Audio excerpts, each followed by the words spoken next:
Hi, my name is Vandana Saxena. I'm the principal of a school and a teacher for the past 30 years.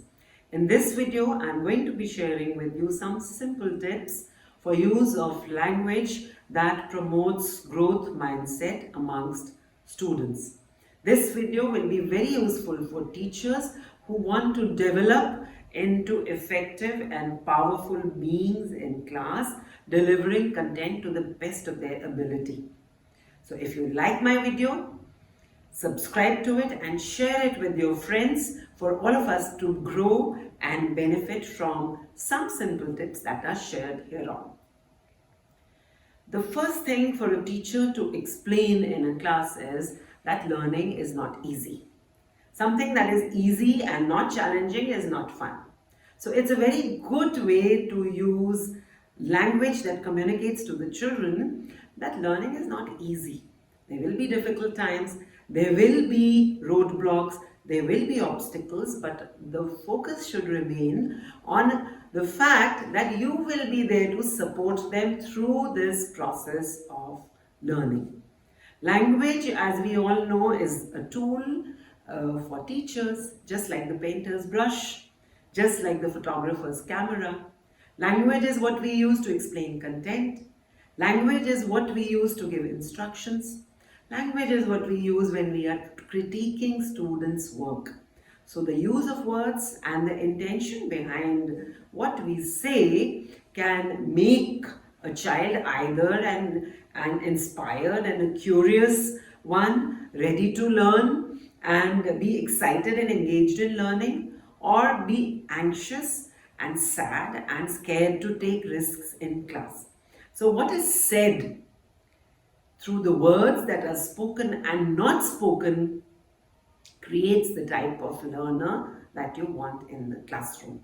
And if we are looking to groom and develop children with a growth mindset who are willing to go all the way, to take risk, to solve problems, to think critically and build their own learning at their own pace, that is, take children towards the growth mindset, language, a change of habit with the use of language is the best tool that is within our control. Forget about the policies.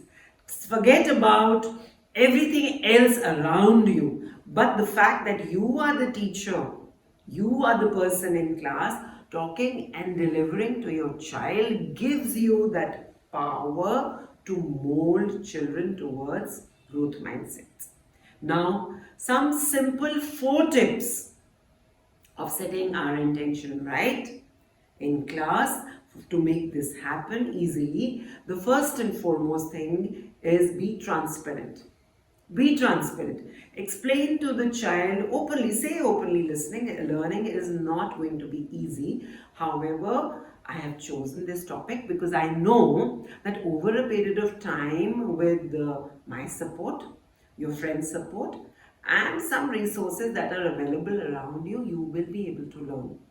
And at every step you will be supported and you will be given a chance to perform to what you know at that level. Be transparent with that. Building trust within the community in the class is the best way to ensure that learning happens at the end of every class.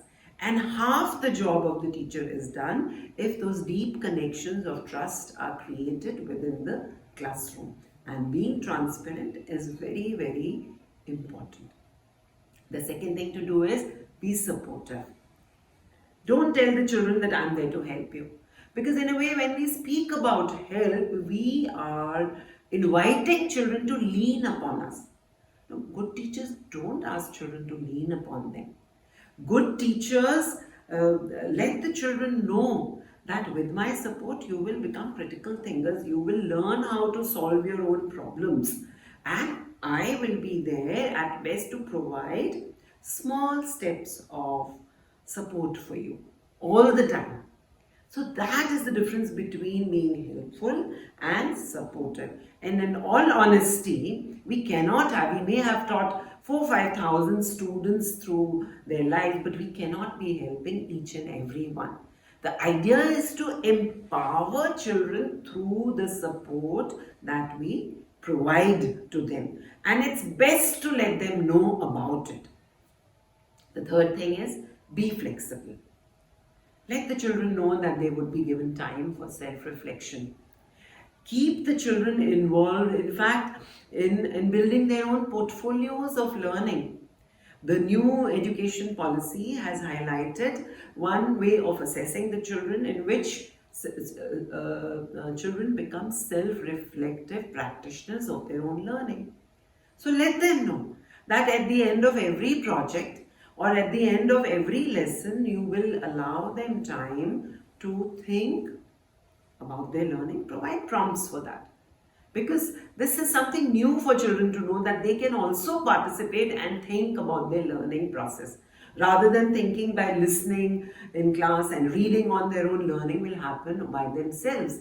So this is about allowing children to become aware of their own metacognition, and journaling and allowing them to reflect on their own styles by giving them that flexibility to express openly but what they think about their learning process. Are they engaged? Are they excited? Are they bored? Do they like it? Or do they not? Allowing that flexibility and space for such expression is a great way to make sure that the children remain engaged in learning within the classroom. And the last thing, not enough has been said about being inclusive in the classroom. Mutual respect and understanding is required. Each and every learner needs to be valued and accepted, and let them know about it. In fact, a very good way is in a classroom is when the class discussion is a result of different ideas which are freely expressed among students. Such group discussions should be encouraged, and as a teacher, don't hesitate to step back and let them take the center stage and express differences in opinion. In fact, expressing differences in opinion amicably in class is a skill that we should all cultivate in ways of creating collaboration towards learning. Inclusion is a concept, it's a mindset. It begins from the language that the teacher speaks. A simple, loving, caring, accepting language in class always provides respect for each and everyone, instrumental for deep learning to happen. So as a teacher, as you walk out of the class, or at least at the end of the day, do reflect. Was I transparent? Was I supportive to my children? Was I flexible enough to allow them to express their own learning style? And was I inclusive? That's the way forward for teacher development.